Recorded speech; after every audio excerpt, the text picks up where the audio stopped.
Consistency over perfection. I probably had that the wrong way around, where perfection was ruling my life. It's still something I work on every day, is how not to be a perfectionist. So remember, your best is enough, and saying no is protecting your energy so you can show up the best for your students, the best for your family, the best for your friends, the best for yourself. Oh my gosh, shouldn't that be the first thing? So that's your friendly reminder. And for my people pleasers, I love you guys and you've got this. I love that. And it's a gentle reminder to stretch it beyond the classroom, your clinic, your studio, your yoga class, right? Like you were giving those examples on all aspects of our life. Rainbow Sky Creations acknowledge the traditional owners of the land that we record this podcast on, the Dharawal and Whadjuk Noongar people. We pay our respects to their elders past and present and extend that respect to all Aboriginal and Torres Strait Islander cultures. Hey there, beautiful listeners, and welcome back to Rainbow Skies for Teachers. It's Alisha here, and we've got something a little different for you this week, and we know you're going to love it. So earlier this year, I had the absolute pleasure of teaming up with the wonderful Giselle from Kids Yoga Stories to present a special session all about staying ahead of the overwhelm, especially during that whirlwind back to school season. I feel like talking about overwhelm and strategies to overcome it was a constant in my life when I was teaching in the classroom. So we know how stressful it can be at the start of the school year. And in this presentation, I shared 5 practical strategies that have helped me and countless other teachers step into the new term with more clarity, confidence, and calm. That really is our ultimate aim, isn't it? This conversation was way too good not to share with our podcast community. And while you might be listening to this during your well-deserved break, which you totally deserve, feel free to save it and come back to it when you're gearing up for the new school year. It's full of helpful reminders and teacher-to-teacher encouragement to set you up for a strong start. So let's dive in.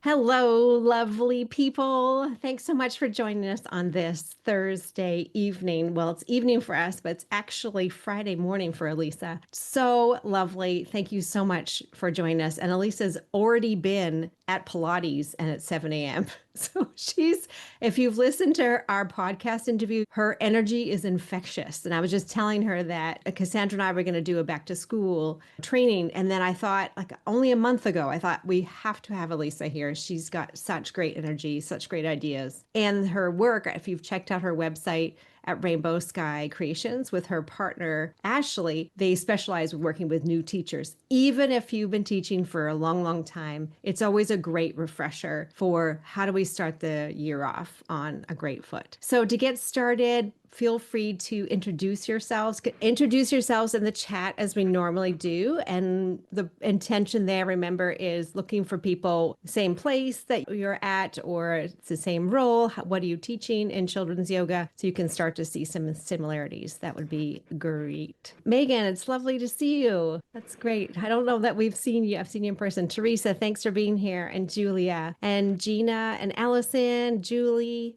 Shawnee, Karen, Lori, Denise, Marianne, Luz. I'm like, stop it, Denise. You love us. Love you right back. Yay. Love that. Maria, Concha, and Sammy. It's so good to see all of you. As many as possible. Thank you so much for being here. I love it. Okay, so let's get started. Let's just do a simple landing. So I invite you to place your feet on the ground and just an awareness, just a moment to ground yourself here. We know how much it takes to organize the families, organize all the things you're doing. For some of us, it's summer, some of it's not, right? But here in New England, it's very hot, right? So imagine some of you would rather be outside or with your family. So we want to make sure you get as much as you can from this experience. And we want you to leave this call feeling inspired and putting things into action and feeling good and feeling grounded.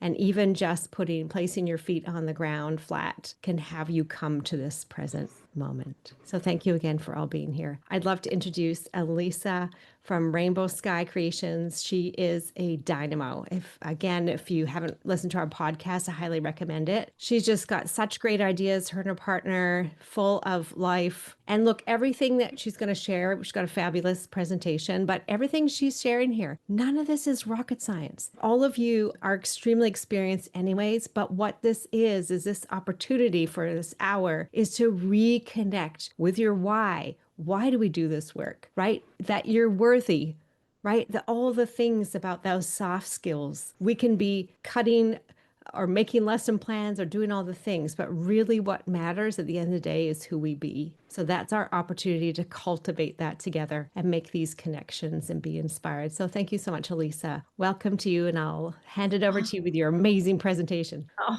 thanks so much. I usually fly by the seat of my pants, but I put something together for you guys. So let's roll with this.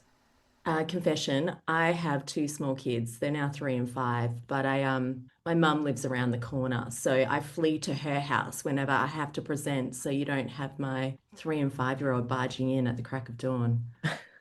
So funny. Alrighty. Thank you so much for having me here. I love getting together with a community and just chatting things out. Think of me as your friendly reminder, your personal pep talk. So today it's about staying ahead of the overwhelm. And I'm just going to tell you a little bit about myself. I'm Alisha. I love puzzles. I love reformer Pilates and any snack with peanut butter. And the one thing that I used to do and still do to this day to escape life is read my book before bed. When those overwhelming thoughts kick in, or I've just had a stinker of a day and just feel so fatigued, I know if I read a book, it takes my mind off that hamster wheel. So if I'm in the company of people who love good books, I'm always up for recommendations. I am the co-founder of Rainbow Sky Creations. I work with the lovely Ashley, and we are in Australia. I'm actually in Perth on the west coast of Australia, and she's all the way in Sydney. And we actually met teaching in Dubai. Oh my gosh, I think it might be now, how many years ago? Time flies. 15 years ago we met, and Rainbow Sky was born in the last 9 years. And I'm a former teacher and passionate advocate for helping educators thrive and not just survive in the classroom. So at Rainbow Sky Creations, we have a bit of a saying that is working smarter, not harder. And it's something I remind myself every day because I was that teacher who was working harder, not smarter. And we just want to make the best enjoyable time for you being an educator, but also realize you're not just a teacher. There are so many other facets to who you are. And we're all about building calm and confident classrooms, creating simple and effective systems. Now, my gal, Ashley, she's a gem at this, and I've learned so many things from her, and also the teachers that I've been around through my career, and also empowering teachers to focus on what matters most. Of course, it's the students in your classroom, but as well, we got to factor in you're that huge, important asset. And if you go down, everything goes down around you. That's what we're going to talk about, some strategies to put things in place to stay ahead of that overwhelm. So let's set the scene here. Back to school, it's excitement, but it also comes with that layering of pressure. So if you're feeling overwhelmed, you're not alone. This doesn't mean you're failing. If anything, with that back to school season, we have ample to-do lists. What are we going to prepare? What do I need to organize? It's as well just getting your brain out of holiday mode, vacation mode into let's get working mode. But let's have a think of that mantra. How can we work smarter and not harder so we can stay ahead of that overwhelm? And that's exactly what we're going to work on today. So let's firstly normalize overwhelm. I think it's a feeling that we all get, right? It's not a sign that you're not really doing great. It's actually a sign for me, I feel sometimes when I feel myself getting overwhelmed, is I'm probably feeling too much. Like I'm probably caring too much, that there's this part of me that goes, I'm so invested in being a teacher. I'm so invested in the students in my classroom. I just want to do the best for them. And that's where the excitement merges with the pressure to create this container that's kind of going to explode. Let's just normalize it. As well, I know when I start to feeling overwhelmed, my self-doubting thoughts can keep in, like, I should be better at this by now. Like, why is this so complex? Why do I keep doing this? But I think a lot of you would agree with me that teaching is a profession where the goalposts are always moving. You've got new students, you've got new policies, you've got new expectations. They want you to try something else. You know, like we tried this last semester, but it's not quite working. Let's try something else. And I don't know about you. There were times in my career where I'm like, whoa, can we just put the brakes on. And it's like if my head is swirling, I could see even that would have an effect on the kids in my class and they would be swirling, which is why I love what Giselle and her community does on helping us control, calm those swirling thoughts and kind of factor in and ground ourselves and go, hang on a second, this is a moment in time. We can regain the reins and move forward. Yeah, So I love this. I love this idea too, Alicia. If you don't mind, I'm going to pop in. oh, I love it. And I love the way you say normalize overwhelm, because I think that is the key, that we think as teachers, caregivers, we just think we can ignore it. It'll go away. We just have to keep going, right? And then we compound the emotions. So we're feeling like the fight, flight, or freeze. And then we're feeling overwhelmed. And then we're feeling frustrated. And then we overreact. And then it just compounds. And then something else happens, right? But to actually normalize will help us peel down to, okay, I'm feeling overwhelmed. Okay, I'll just sit with that. Give myself permission to feel, hand on heart.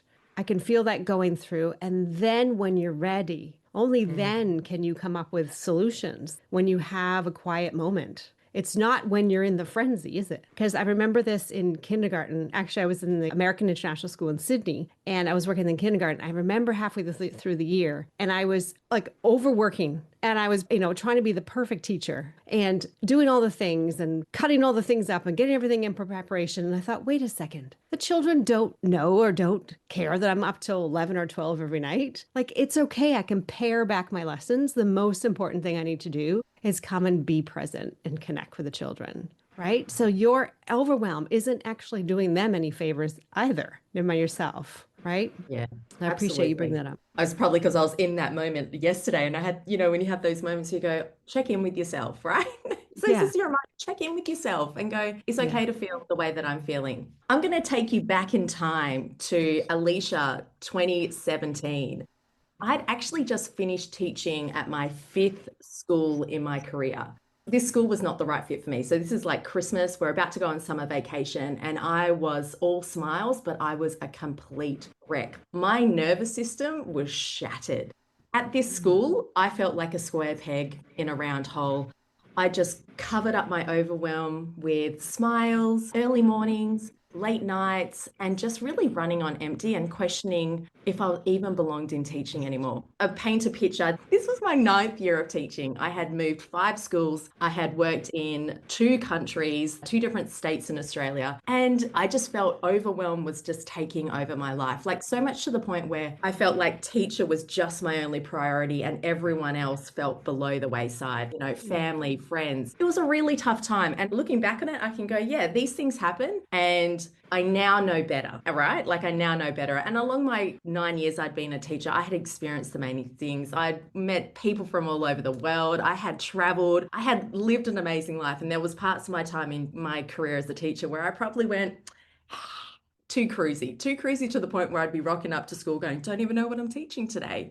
But what I realized was that was actually leading to more anxiety for me. So then when I came back to Australia, I felt I had to prove myself. Like people were hiring me because I'd been teaching overseas and they're like, you seem like you're so amazing. You've got it all into play. And the imposter syndrome kicked in, the overwhelm kicked in. And I just burnt myself out by going, because I'm like, these kids in this class depend on me. I had 18 kids in this class. 11 of them were on individual education plans. We were in an open classroom setup. So there was about 50 kids and there was like half my class had sensory needs. And I'm in this school going, can you guys not see that what's happening is having a pivotal effect on your educators, on your teacher community, and on the kids in your class? So I think sometimes when staying ahead of the overwhelm, you sometimes got to factor in your environment and go, is this the right environment for me? And in my career, I had worked in different environments, but lucky for me, I was wrapping up time at this school because I knew it wasn't the right fit for me. And if I kept going at this pace, I was going to be, I don't know, a postie. I'd love to be a postie, just going around delivering postcards and chatting to the locals. I ended up at a school that was the best school I worked at. So I worked there until I had my first child, my daughter, Lena. And this school was a breath of fresh air. It was suddenly felt like I was around the right people in the right community and I could kind of breathe a bit. But there was also this pressure because it was one of those schools that had a bit of a name. So I kind of got myself a little bit back into the cycle I was in. But after I kind of sat down and talked to I had an amazing grade partner. I was paired up. I was teaching year three. I'd never taught year three before. I'd always done year two, year four, year one, but year three I'd never done. And funnily enough, I'd always wanted to teach year three. And now I know why, because it was just the right fit for me. And my grade partner was one who actually had her neuro quirks, but she was just really like matter of fact and be like, Alisha, you've got this. She gave me these two pearlers, and it was structure and simple strategies equals game changer. Now, I don't know if you are aware of human design, or even like looking if you're an extrovert or an introvert, but I'm a bit of a manifesting generator. I'm a bit of a squirrel. So I'm a jack of all trades, but a master of none. Like, I love to learn new things, but I'm jumping on to the next thing. And for me, consistency is something I have to work really hard at. But if you give me my business partner, Ash, and my husband, Tyrone, they're made to be consistent bunnies. Funny how you pair people up to kind of support your weaknesses. And my grade partner was like that. It was hard to budge her in a different direction, but she would be like, no, we're doing it this way. And I learned I'd been lacking in structure. I had an element of structure, but I wasn't consistent in it. And then it factored into simple strategies make a big impact. You don't need complicated solutions. Just a few go-to strategies to make your life easier. And that's what was a little bit lacking. I was very guilty of, like my administrators who were like, oh, this isn't working, let's try something new. I probably did that in my classroom a bit. And I'd be like, how do I fix this? How do I fix this? And sometimes it wasn't that I needed to keep fixing it. It was just that I hadn't given that strategy enough time and structure to be consistent on it. And that's what I'm going to share with you today is 5 strategies to help you stay ahead of the overwhelm that kind of factors in this formula: structure and simple strategies equals game changer. And like I said, some of you here, you're veteran educators. You've been doing it a long time. But as well, I was 9 going into my 10th year of teaching, and I was a floundering mess. And I am your friendly reminder today. I'm your pep talk. So out of these strategies, there might be one that you go, yeah, that's something I want to focus on. Or it might be 2, or it might be, I just needed to hear that because I know this and I just needed a reminder of it. So as my mother says, eat the fish and spit out the bones. Take what you need. I love it. I just want to pause for a sec and shout out a couple of things you mentioned. That picture of you smiling, and then you tell a story that you were on Overwhelm, you're drowning. I think that's a good reminder. A lot of folks in our community are in support roles: pediatric therapists, OTPTs, counselors, kids yoga teachers. We're in that support crew holding the space for teachers. And I think that's a good reminder. Even those teachers who look like they have it all together, it's not necessarily true, right? And so I think that's a really good, you see people on Facebook or on social, whatever, you think, oh, they've got the perfect life, they're all set. It's often not. It gives us an opportunity to really connect with people on a deeper level. And again, giving them permission to say what's really going on. And then I want to give a shout out for that story you talked about, your learning style. I mean, again, this reminder, the more we know about ourselves, like peeling that onion. I just heard recently about a life path. I've never even heard of that before. And it's just like uncovered a whole new way about myself and my family. If it's the doshas, if it's Myers-Briggs or whatever it is, but understand yourself and what are your strengths and weaknesses. And then also on your team, like you might even do a strengths and weaknesses or whatever discussion or understanding. So I think, to speak for that, structure is finding your peeps and your team and how best to support each other. So just want to shout out those two. Thank you, Alisha. I love your stories. Absolutely. Let's dive into strategy 1. Prioritize what matters. So what absolutely needs to get done this week. Now, if you look at that little picture there on the right is a to-do list. And I'm all for when I feel my brain spiraling. When I was in education, if I was waking up at 2 o'clock, 3 in the morning, I knew things were a little bit out of control. So for me, I would do a brain dump and a to-do list. And I still do these today. I do them in the business, I do them in family life, and I just write down all the things that are piling up in my head. And I bet all of you right now could probably write a to-do list with about 30 things minimum of things that you need to do. And then what you want to do is you want to have a look and ask yourself some questions when you're looking at this list. Like, is it essential to learning? Am I doing this for the students or for appearances? And what happens if I didn't do it? Like, who's ever asked themselves that question when they've looked at a to-do list and go, what's the worst that's going to happen if I don't do this, right? But have a look at it, but go, do I actually need to do it? Or am I just fixated on having to get this done because I think I need to do it, but actually I don't need to do it? So that kind of last question is one to let you off the hook. You don't need to do everything to be an incredible teacher. And I think I definitely got stuck in that path of feeling like, it's probably going to dig down into like, I have baby boomer parents who were like super stoic and were like working class, trying, move to Australia and were like, God, do, get done, work hard. The harder you work, the better you're going to be. I've taken that mentality into my adulthood and I would be like, I've got to do to be an incredible teacher.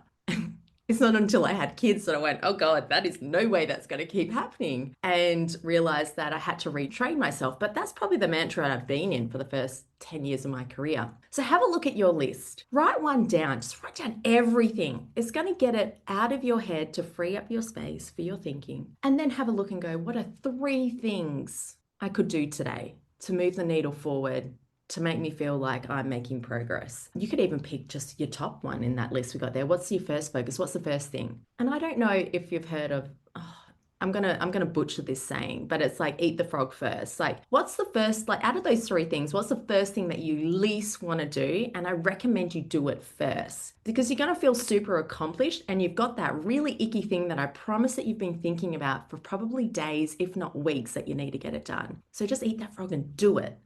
And then if you have only done 2 out of the 3 things that day, don't beat yourself up about it. Go, great, I already know what my first thing is that I have to do tomorrow, and you're ready to go. So have a look at your to-do list and just be a bit strategic about it. And do you know what? If you're the one who likes to write things off and scratch it off, you're in good company because I love to do that too. But I think sometimes when we're heading back to school, we might be thinking of, like I've got to get the classroom organized, or if you're even starting at a new school or you're moving grades or you're moving classrooms, it's just probably that organization and that space. And for me, I'd be going, I probably want to get my space done. So right now, even though I can't see the chat, if there's something on your to-do list that's just playing on your mind, you can share with us and just go like, oh, I can't, or if you already know what you're going to get done tomorrow or the next day, you can jot it down. And there's that little a layer of accountability. Oh my God, I found the chat, everyone. Are we all happy for me? I love it. Yes. And I was just saying, I keep hearing this lately about this 3 priorities. And I literally on the weekend, and I never do it because I'm old school. I've got, a little paper and my little weekly, but I just bought some little notebooks. I'm going to commit to writing just 3 because it's one of those things. Like it's not easy. It doesn't come naturally for me. So I'm curious what other people do. And I love what you were saying about instead of the do, it's about how do we be, right? And Nicole says we're human beings after all. That's right. Human beings. How good is that?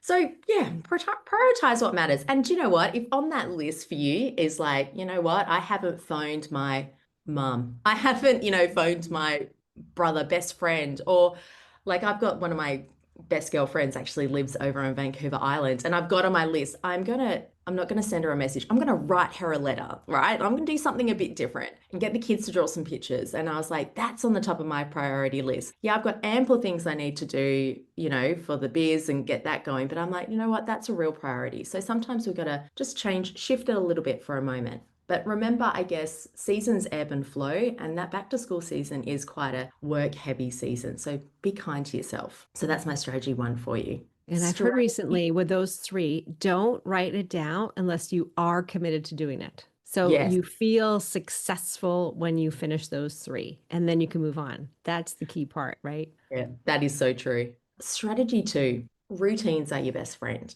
So you're going to know you've been teaching for a while. There are things that pop up that you're doing all the time. So build consistent routines early.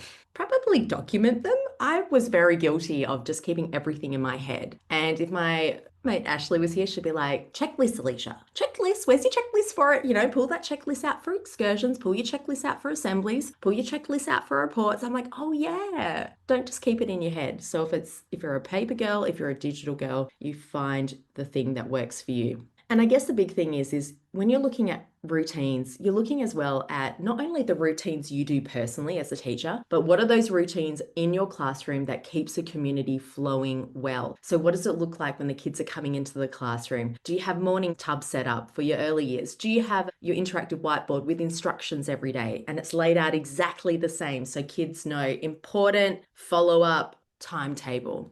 How are kids transitioning around the classroom? Where do tools go? Where do materials go? So even this situation at the start of the year, if you haven't thought about it or you've kind of been doing an Alisha and flying by the seat of your pants, write down all the routines that you know works, that you need to focus on and that you need to incorporate into your classroom. And make sure you're using templates and checklists to save your time. So we've got one here. It's a weekly checklist. And it's like, what are you doing every week? Like, what do you do every week that doesn't change? Like, you're always doing it. Like, for me, we had to do homework at our school. Ugh, as much as I hated it, but I needed to have that prepped. I needed to print my weekly spelling list, my phonemes that we're focusing on. I needed to make sure that I'd changed my reading group books or like I'd actually done my reading group plan. And sometimes I could scratch that because I'd planned 2 to 3 weeks in advance. I was always having to make sure my math stations were set up. So I just have to have a look and go, have I got the right manipulatives that I need to? And do my students folders for each group have the materials that they need for the next week? I had to, make sure I sent out a parent email. So if I had a weekly list, I could just not have to think about it. I go, just get my weekly list out, tick it off, and I go through the motion. So if you've got something, has any of you got something that you're like always got on your weekly list, but you just kind of remember it in your head? And sometimes you go, oh, even it's like attendance, right? I've seen people have like stickers that go, remember to take attendance. You have to do that every day. So it's kind of like, work smarter. Don't hold it all in your brain. Use the tools and materials around you. That's exactly what I started to do more of. I had it ready to go. I didn't have to think about it. And then when reports came around, I was a master at reports to the point where I was like, I'd become one of those people who was happy to start report writing. Never thought I'd become that person, but I had a system and I was like, I know what to do. I'm going to start my generals. I'm going to do 5 comments tonight, 5 comments tomorrow. When it was the start of term, I'd be like, okay, the kids are going to feel a little bit ratty. So what are we going to do? We're going to start like we did at back to school. We're going to have some fresh new icebreakers. We're going to ease in, not with some hard work and smash them with a test because like them, like me, they're also adjusting back to being at school. So you find you have this little rhythm. But sometimes when life gets really busy and unfortunate situations happen, chaos happens, family trauma, whatever it might be, the wheels can come off if your brain's a little bit fuzzy. So if you've got it written down and you've got your folder of your checklist or your Google Drive, wherever it might be, it's just a way to make things easier for you and so that you're not working super hard reinventing stuff every single term or every single semester. So routines are your best friend. Do you And know this what's is one the of same for children's yoga teachers, right? Even though you might be going from class to class or school to school, you could still have your own checklist so that the children know what's happening as well, and you're making sure you're doing all the things. That's so true. I was thinking about with the yoga, right? My daughter goes to like a Gymboree class and they touch on so many different things, but it's like the kids know that the teacher's going to be there to greet them. They know they have to do 3 little activities before they go into the gym. Then they go into the gym, say bye to mum and dad, and they've got their whole system. They've got that routine and that consistency. I could just imagine if my kids went, my firstborn would have gone into a class and it would have been like, this is not right. This is not right. So yeah, routines. Number 3. Set realistic expectations. Let's have a new mantra. Consistency over perfection. I probably had that the wrong way around, where perfection was ruling my life. It's still something I work on every day is how not to be a perfectionist. And how not to be like, if the dishes are done a certain way, that's fine. But look, let's ditch it. You don't have to do it all. And I think we just need to have a think about sticking with a few simple systems consistently beats trying to do everything perfectly. Because I think that's what is the beauty of life, is the imperfections. And I think sometimes we forget about that. Or remember, I'm talking to myself at the same time here, that if we were all the same and perfect molds and doing the same thing, we all agree that life would be extremely boring. But it's funny that we let some of us, just speaking for myself here, I can let my perfection rule because I want to put on this certain, I guess, mask facade that, everything's peachy. But I forget that people love me for my quirks and my imperfections. And I love the people around me for their quirks and their imperfections. And the kids in my class, The ones who probably are even the most imperfect are the ones that hold the biggest memories in my head, right? And they're the ones who kind of lighten up the space to let other kids know that, oh, it's okay to be me. And I think that's sometimes a superpower of teachers that we don't leverage. It's a bit underrated. So let's set realistic expectations, be transparent, be imperfect. I'm not saying wear your heart on your sleeve, but just be who you are. So another thing is set boundaries. When I talk about this, I know the perfectionist in me would be like, yes, I'd love to do that. Yes, I can do that. Yes, I could do that. I'm like, check yourself. Look at your calendar. You've got the same amount of time in the day as everybody else, but you're agreeing to just do all these things that is just going to have you do it very poorly. So it's okay to say no. And saying no doesn't equal failure. It's self-preservation. If you're also a former people pleaser, who finds that saying no is a very difficult thing to do, create little scripts. AI is rampant at the moment, but if you're like, I find this really hard to say no, have a chat to AI and go, can you come up with some scripts for me? These are usually my roadblocks. And just have a mantra that, like a script that you go to. Like, I'd love to help, but my plate is full this term, this week. Or this is one I know I used to jump into things because I would get excited on other people's excitement. So if people are like, oh my God, can you do this? We want to do a running club. I'm really excited. And I'd be like, oh my God, this sounds great. And then in my head, I'm like, yeah, let's do it. And I go, hang on, you hate running. I'm like, why would you want to do that? A great one I love to use is let me check my schedule and get back to you. And sometimes that just gives me enough think time to go, actually, it doesn't fit for me. Okay. So remember, your best is enough. And saying no is protecting your energy so you can show up the best for your students, the best for your family, the best for your friends, the best for yourself. Oh my gosh, shouldn't that be the first thing? So that's your friendly reminder. And for my people pleasers, I love you guys and you've got this.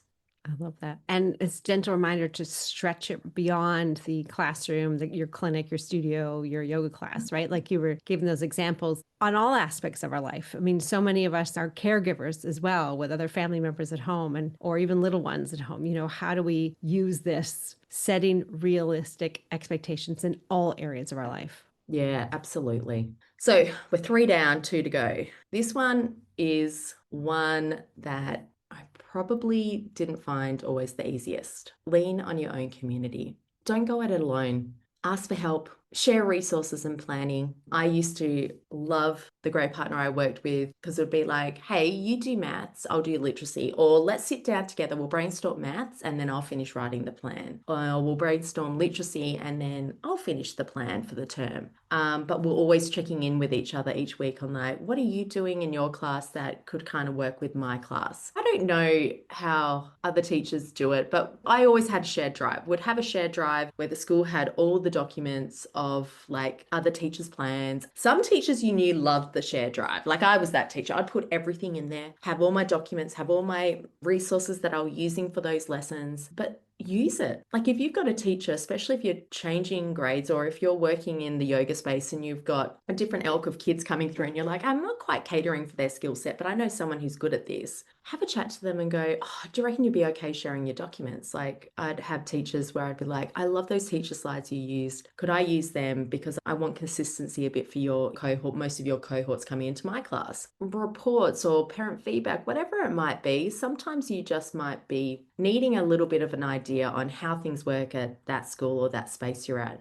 For me, I was always trying to fit in, like every 2 to 3 years, I was moving schools, and every school has their policies, their systems, the way of saying things that I had to kind of retrain the things that I'd learned and adjust it to speak that school speech. So yeah, finding out what it might be. And to do that, you got to lean on your community. I even say this in terms of with your colleagues, with those people around you, you're going to find some people who are a really safe space for you, that you know that you can be you and you can have a vent and you can have a cry and you can have a scream and they're not going to hold it against you. Like I'm not saying everyone in the staff room is that person, right? But you're going to find someone who you know is your confidant and that you can be that to them or that to somebody else. And I think it's really important. We say, as the saying, like, find your marigold. I find that person. Every school I've been to, I've found one. And it's funny, they're the people that are still in my life now, that I still have, even though we live on other sides of the world. That teacher I connected with, bonded with, we shared things over, they're still in my life now. And Ashley, funnily enough, she was one of them. When I moved to Dubai, I was coming in partway through the year. I had just finished off teaching 12 months in Australia, and I was literally having a 2-week break to teach for another 6 months straight. And she kind of just came up to me and she just said, hey, like, I know how tough it is, like, moving out here from Australia. And we connected and bonded, and she became my safe space. And,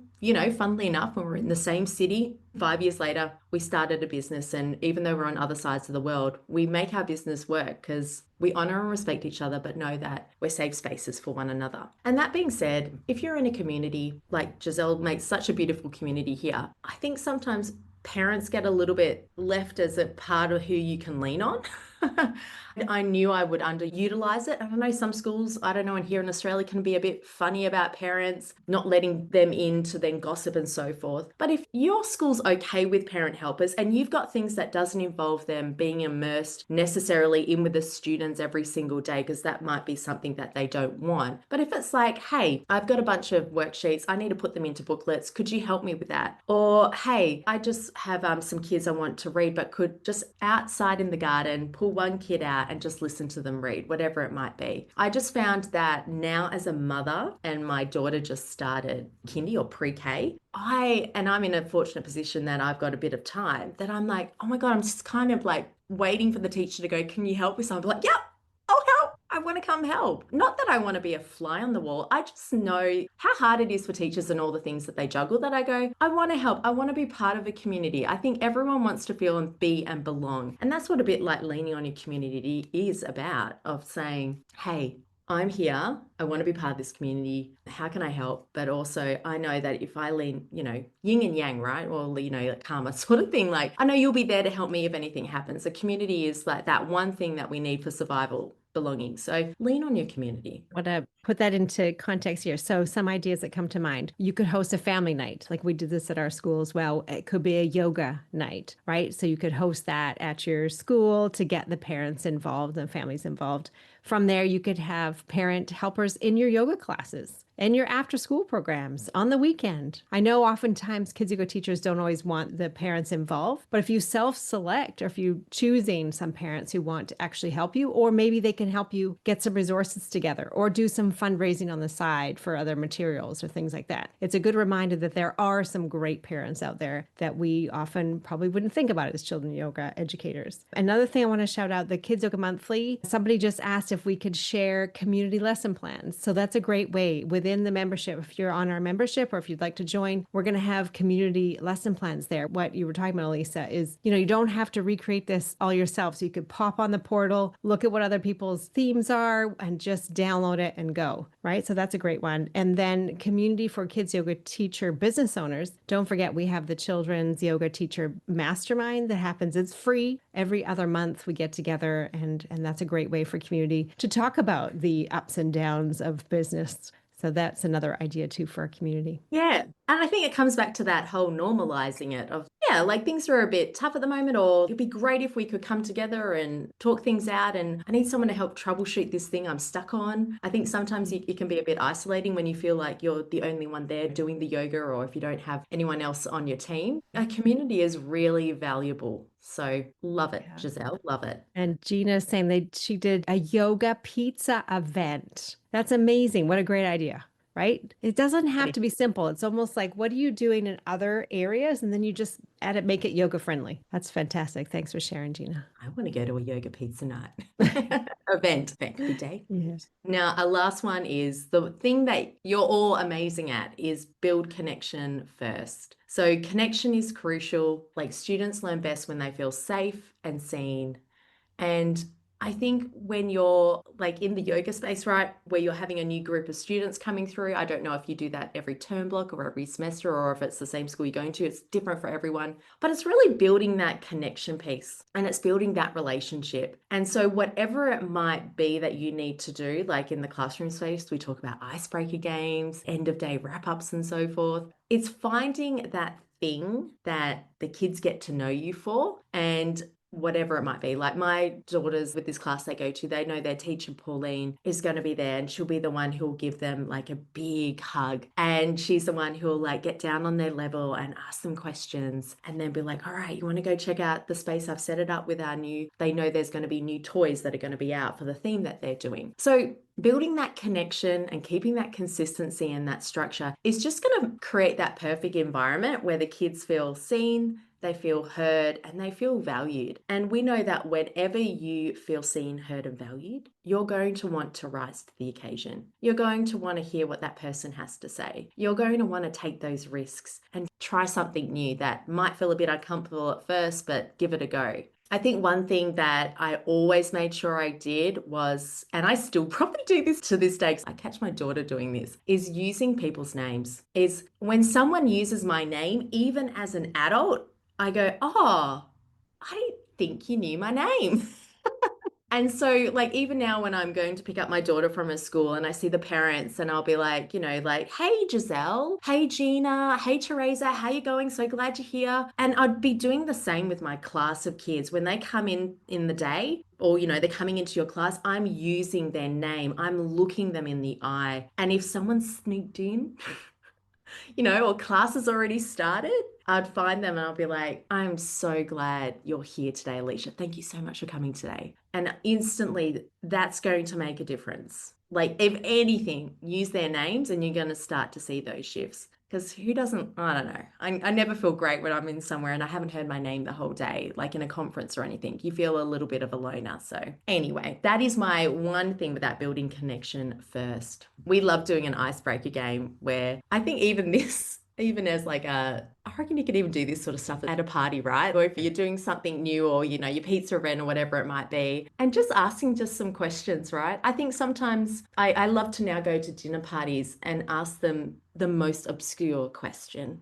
Because I'm like, who cares? Like, yeah, what you do for work is important. But I'm like, if you had a suitcase of money right now, where's the first country you would fly off to? Or if you were hosting a dinner party, who's like two random people you've never met before you would invite? And the things that people say, you go, oh, interesting. And then it sparks a discussion. You get to know a different aspect of them. So I think sometimes, yes, what we do and what we teach is important, but sometimes giving them a little bit about your uniqueness, your imperfectness, your quirks, I think it's a great way to build connection and just keeps with that overwhelm, right? It stops you thinking about it at least for a moment. Yeah, I love it. We used to do my class and I still do that as a teacher substitute, actually. Upon arrival, the 3 H's that they could have a handshake, a high five, or a hug. And it was amazing how many kids really did take a hug, surprising. Yeah. But every now and then you had a high five. But that was no matter what, no kidding, I'm at the door to greet everyone, because that might be the only time a child is seeing somebody eye to eye in the entire day, you know? And so I know what Menka is saying here, the connection's a must, but it is a struggle to connect with all the children in a big class, especially if you're in a short 15, 20, half an hour yoga class, or if you're popping in to different classes every 15 minutes to do a yoga. So I get that there's a connection, but maybe it's one of those things where you've got a checklist of their names and you think, okay, today I'm going to connect with 5 of them. And then the next time I'm going to connect with these 5. And then you actually know that you've checked that off. And then Menka was saying too, that she did a charity yogathon for International Yoga Day. They did 18 sun salutations for charity. Each child chose their own charity, but they loved asking the principal and grandparents. Great idea. Love that, Menka. That's fantastic. That is so lovely. And I think that is right. That whole, like you said, about just picking a few kids to focus on. And I'm sure like after those 5 hand high fives over those 5 weeks or whatever, you'll probably get closer to getting a hug from one of those kids, right? That, I'm not saying that's a priority, but I think sometimes giving yourself that grace of going, if within that time frame that I've got, like over here in Australia, work on like 10-week blocks, I've kind of connected with each of the kids. And if I have the privilege of having them again for that next term, then I can kind of build on it. And it can be a slow burn. It doesn't need to be a speedy process. So they were the 5 strategies. Where are we at? So prioritize what matters. Heads up, it's not everything. Pick your top 3, top 2, top 1. Routines are your best friends. So keep that consistency in how you kind of run your classes. how you're running your yoga, that they know what's expected of, like, we start with the breath work, then we go into our poses, then we read a story or whatever sequence that you do. The next one is set realistic expectations. So don't shoot for the stars. Hold those boundaries, find what works for you, be okay at saying no, and just let go of that perfection house if you need to hear it. You might be already really good at that, and you can teach me a thing or two. And number 4 is lean on your community. Use the people around you. I think there are people in the world who are a great bringer of communities, and if that is your skill set, get it out there. Don't underutilize it. And the last one is, and the most important one, build your connections first. Okay, so make sure that with those students in your classroom that you are working with, and if you get the privilege of working with, a small group or hundreds of kids, give yourself that grace if it's lots and lots and lots and lots of kids, and do that slow burn, but build that connection first, using their names, eye contact, warm smiles, handshake, high five, whatever it might be. And you've got this. You're doing an incredible job, and let's work smarter, not harder, and there are rainbows ahead. Even in the crappiest times, there are always going to be rainbows ahead. After a storm, when the sun comes out, hello rainbow. And that was it. So much. Amazing. Now, if there's any questions, otherwise, before we wrap up, the biggest gift we can give Alisha, as always, is your takeaway. So please share in the chat, or you can come off mute and tell us what is something you're going to put into action. Again, none of this was new to you or rocket science, but what can we take away from this and put into action? Yes, Gina is saying the importance of community.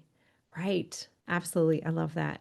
Menka was asking about the resistance to touch hug nowadays. And I love how Gina's like, ask the parents first. Is it okay if I give your kids a hug? I think some kids are pretty good at saying, my daughters will be like, no, I don't want a hug. And they're 3 and 5 and they'll tell you how it is. Yeah. I've actually started doing it with grownups too. Oh, yeah. Would you like a hug? Yeah. If you see somebody struggling, even strangers, or if you see someone struggling, would you like a hug? Yeah. The importance of community. Margaret's saying building connections. Ooh, connections, a big one. Megan's also saying connections. Menka's prioritizing. Yes, you want to teach it all. Yes, Menka, you have so many great ideas. I don't meet the parents much. Would it be weird to ask over email in terms of, can you hug the kiddos, Menka? Is that what you mean? Yeah, you do what feels right for you. You do what feels right for you. 100%. Because you're in a school. Sometimes we're in after school programs, and also often the children will take the lead if they kind of come at you and they're hugging also. It might be cultural too. You were saying that you're working with a diverse group, so that might be something to think about. Teresa is saying a yoga helper checklist. Yes, excellent. Oh, great. Oh, that perfect. Elisa's got the weekly checklist there added. And a little icebreaker game. And the icebreaker. Excellent. I reckon sometimes your question, Menka, about like, can I email the parents? I'm like, absolutely. Like if you're getting that check where you go, I'm not 100% sure if I should be doing this, but I would love to just connect with parents. I think even parents would appreciate that email of, hey, I just want to let you know, I'm really enjoying teaching your insert child's name, and be like, just like, love hugging kids or whatever it might be, or, and just say, is that okay with you? I respect and honor. I just want to make sure that everything's on par with what you would want from us. And as you can tell, sometimes I like to not make complete sense. So I go to AI and I go, hey, I want to have a quick chat with parents, send an email to them about XYZ. I want it to be friendly and in that tone. And then it will spat something out and you go, yes. Or you go, I'm liking this, but let's tweak it a little bit. So use the tools around you. Love that. As a final comment here, all great reminders with slight changes that add to my skills. This is a thing, everybody. Even if we can take one thing away, even if we can improve by 5%, right? We're not saying we're going to change the world overnight, but what is something you can do, just one thing to increase your skills? Even if it's something that you used to do 20 years ago, right? Bring it back. Thank you so much, everybody.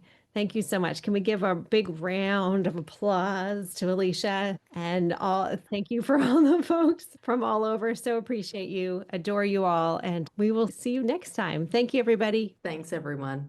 We hope this replay gave you some simple, practical ways to stay ahead of the overwhelm. So whether you're listening now during the holidays or coming back to it when you're ready to kick off the new school year or any time in the year. And because we love making teachers' lives easier, we've linked the 2 free resources in the show notes that were mentioned in the presentation. So it's the weekly teacher checklist to help you stay on top of your to-dos that you're doing every single week on repeat. save that brain space. That's what it's all about. And the other one was a classroom detectives activity to build connection and spark curiosity with the students from day one. So thanks again to Giselle for Kids Yoga Stories for having us. And as always, we're cheering you on. Let's work smarter and not harder. Thanks for choosing to listen to Rainbow Skies for Teachers, the go-to show dedicated to teachers who want to make a big difference in education. If you enjoyed the episode, please leave us a 5-star review or share the episode with a friend, because together we're Unstoppable.